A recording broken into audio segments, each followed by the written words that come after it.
one military camp. At the end of July, One Military Camp version 1 was released after a few months in early access, which have brought actually a lot of key improvement to the game. So I felt it was a good time to dive back into it. This is a goofy strategy game where you are put in charge of managing and growing a military base. And then with this base, you're gonna grow an army. As you can see over here, a lot of different people in my army. And with this, we're gonna want to conquer the world. Or paint the map blue if you prefer. Today I'm going to give you an overview of the game and my thoughts about it, including visiting this mid-game base that you can see on the screen. And then I'm planning 2 or 3 episodes to show you how the game plays from start to finish of the campaign. And of course, if those episodes do well, if you like them, we can even do more. We can do some crazy sandbox campaigns and series together. So don't hesitate to smash the like button already.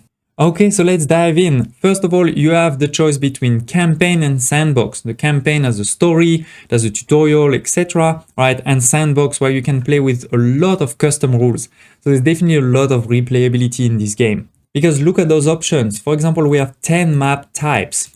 We have also 5 biomes. They have just added some new ones, for example, the jungle or the sandy desert. You can choose to play as different people and they all come with a different bonus. And similarly for your enemies, all the enemies will have different bonuses and maluses. And then tons of options you can really customize. If you want to have something easy, if you want to have something hard, if you don't like, for example, research, if you don't like something in particular, you can do a lot. Now it is war, but it is war with a fun theme. The characters, the animations, the dialogues, they're all not taking themselves too seriously. A bit like the 2 Point series if you've played it. Look at this one, for example. They tell us we need to attack a new region of the map. And the whole region is because cabbage is a national delicacy. Stuffed cabbage, soup cabbage, pie cabbage, cake cabbage, everything cabbage. Those people can't live without cabbage. So we have to do something. We have to attack. And when you do win this mission, the villagers thank you by saying, we shall bring offerings to the cabbage gods. For me, it felt also a bit like Asterix against the Roman Empire, because you start with really just one small territory against, a mighty empire that has the whole map, and you need to start to push them back. I felt that the tutorial was actually really good, mixing some light stories with clear steps, and also some good tooltips. If you look over here, you have a video of, you need to click over here, then when you click over here, you see, click over there, right, and then place it. It explains a lot of things along the way, all of the mechanics. So again, I felt it was a really good one. Every single soldier, every single person in your military camp is, individually simulated. They have a name, they have capabilities, and many other things. The graphics are not extraordinary, but I think they do work quite well for this type of game. You can actually go pretty close, and see the detail. You can rotate, right? We can see quite some detail on each other people. When you over a building, you can see inside the building what's happening, right? There's a lot of animations. This guy is playing ping pong, for example. Over here, this is a spy that's going to go through those lasers. So yeah, this is pretty cool. Then of course, you're going to have, a tech tree with a lot of different buildings. Each buildings will also have 3 levels, so you can improve them, making them more efficient, making them bigger. The visuals will also change when you do this. You're going to have multiple class of soldiers from, your normal soldier to your communicator, to your spy, to your tank operators.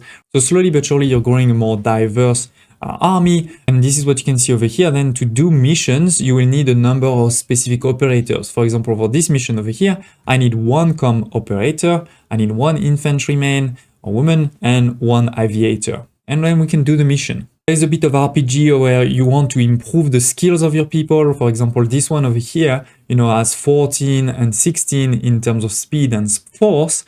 But if we look at the soldier over here, he's actually now at 191. And I'm gonna try to get him to 100 perfectly everywhere. You can make your base all about efficiency, placing the right building next to each other so that, you optimize the delivery times. For example, over here, I have a depot for my ammunition. And here I need ammunition, right? So there's somebody that needs to come here, pick it up and deliver it over there. So there's quite a bit. So obviously, this is not perfectly optimized. Maybe this would have been better right in the middle. But at the same time, if you don't like that, you can also do more kind of beauty building. There is a lot of different buildings, including tons of decorations over here. You can see many different ones. I'm sure they're going to continue adding more also along the way. because while this is version 1, they've also made it clear that they will continue to work on the game and add new functionalities. But if you played the game when it was first released in early access, they've already changed a lot in terms of the balance, in terms of automating things that are boring. For example, the delivery of your resources, you can automate that. You can even produce resources yourself. All of this for basically the equivalent of $20 in your local currency. On Steam, you know that the Steam prices are very dependent on your geography, so I can't tell you exactly how much it's going to be for you.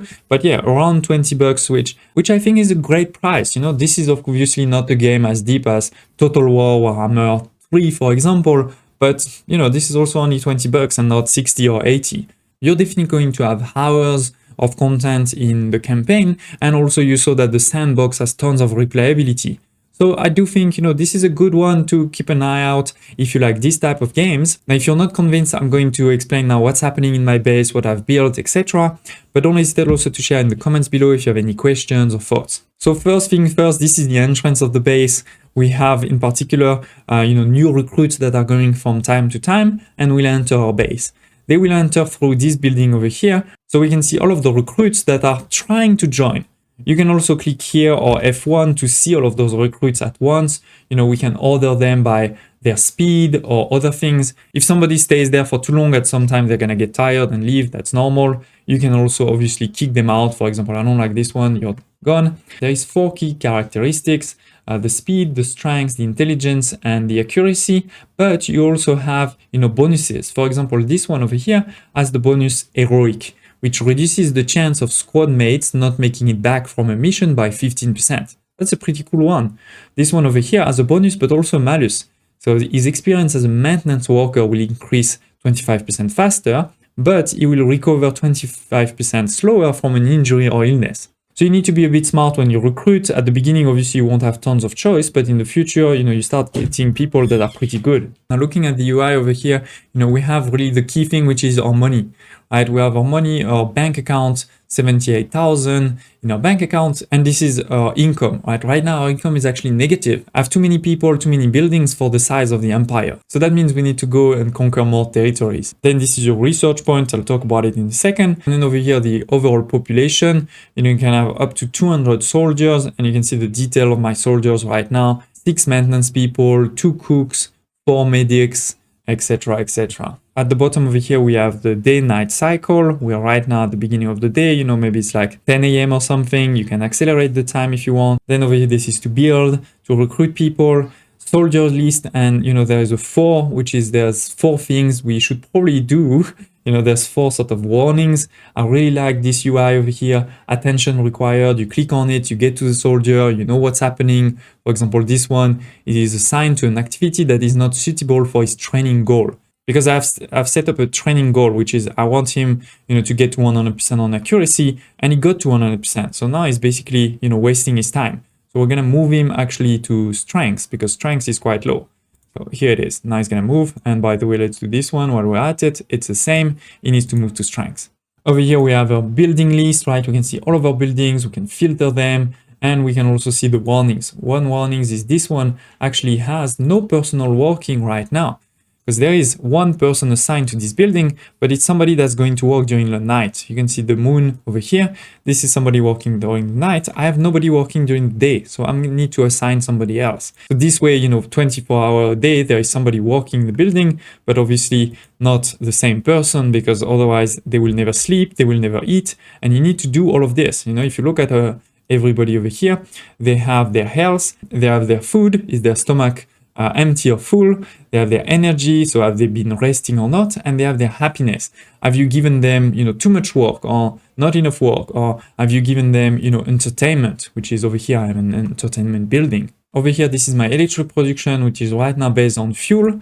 This is a level 1 building, so I need to actually buy the fuel myself from time to time when it gets low, versus after when you get to level 2. Let me show you over here. Oh, and by the way, you see the helicopter coming. The helicopter will make a lot of noise when it delivers, so you don't want to put this close to the barracks. We'll talk about this in a second. But here we also have over here, for example, a food warehouse, which is a level 2. And in this one, I'm ordering to automatically buy as soon as I get below 50%, it will buy and get full. Similarly for my ammunition over here. And then the last depot that we have is medicine over here. The medicine will be used into medicine buildings, like we have an infirmary for the flu, we have a physiotherapy clinic for muscular injuries, and there will be other buildings in the future. Now going a bit over here, we have the calm sector. This is where I don't want too much noise because this is my barracks where people will sleep, and also private houses. I'm giving the private houses to not the normal soldiers, but not like the medics or the researchers. This is obviously better, but costs more. Then next to it, we also have the research lab with 3 researchers right now because it's a level 2. This will generate, of course, the research point that I mentioned before over here. And we have a research tree that we can use those research points for. So I can unlock new buildings, for example, unlocking the spy surveillance tower, or I can improve the buildings that I already have, right? For example, this one is a level 1, I can move it now to level 2. So I think what we're gonna do is probably get now the fuel warehouse to level 2. This way now we can go back to what I just showed you before, upgrade it with a bit of money. It's not a lot for this one. And then, we can decide again, purchase when you're below 50%. Continuing to move through the base, we have some maintenance buildings because all of the buildings, they have a health. See at the top over here, maintenance 95%. So from time to time, we need a maintenance worker to go and fix up the building. That makes a lot of sense. So as I said, to not lose any time, to be efficient, I'm trying to have one for the night, one for the day. When we upgrade this to level 2, then I'll be able to put even more people into the same building. Obviously, these are not normal soldiers, they're maintenance. So when we recruit anyone, we can decide, do we want it to be a private, normal soldier that can be specialized later into a special soldier, or a maintenance worker, or a cook, medic, defense. I actually have 0 people defending my base right now, it's very dangerous, or researcher. And you can see there is a color below each, which will be, what do they need to be good at? A maintenance worker, for example, need to have good strength. A cook need to have a good speed. A researcher needs to have good intelligence. So this is also how you need to upgrade your people, not just your soldier, but also your workers. Here we have the mess hall, the entertainment area.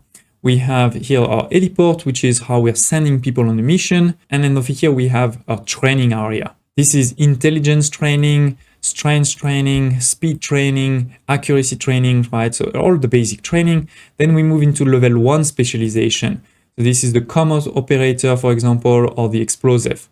So what do I mean by level 1? Well, if you look over here, we have different tiers. First tier, your soldiers just need to be good at one thing. For example, comms operator, they need to be good at intelligence. They need to have 40 of intelligence, if I remember correctly. Then you move to the second tier where they need to be good at 2 things. For example, for the spy over here, you need to be good at speed and intelligence, and 55 instead of 40. So it also increases. Then tier 3, you have 3 different strengths, tier 4 and tier 5. With the maximum over here being the super soldier, right, where you need 95 across all 4 of the dimensions. Another RPG mechanic is that when you have a soldier that has a specialization, for example over here, what's his name? Richard Morris is a tank driver. So he has some great basic competencies, but he's also starting to gain experience as a tank driver. And he's gaining that experience by assigning him to the tank driver specialization building. He's working there instead of working on his strengths, for example. So yeah, I think this is pretty much it. This is the base you would get after 1 or 2 hours of playing in the campaign. There is still tons of research I haven't done. For example, over here, these are buildings to actually also produce some of the resource, like, the oil or the food, etc. So then you can deliver directly. You don't even have to buy it. You can even sell it to make more money and have a bigger base. There is tons of the map I haven't conquered yet. And by the way, if you are not careful, if you take too much, they will also fight back. For example, over here, it says, I haven't been attacking for a while, so now they attacked me back and I lost, this territory over here. We're gonna need to attack it back. So all in all, 1 military camp. I think it is a great one to pick up if you like strategy game, a bit of RPG, base building. I hope you liked this episode. Don't hesitate to smash the like button, to share in the comments if you want to see more. In particular, as I said, I'm planning to show you a bit more of the campaign. Thank you for watching, and I hope to see you next time.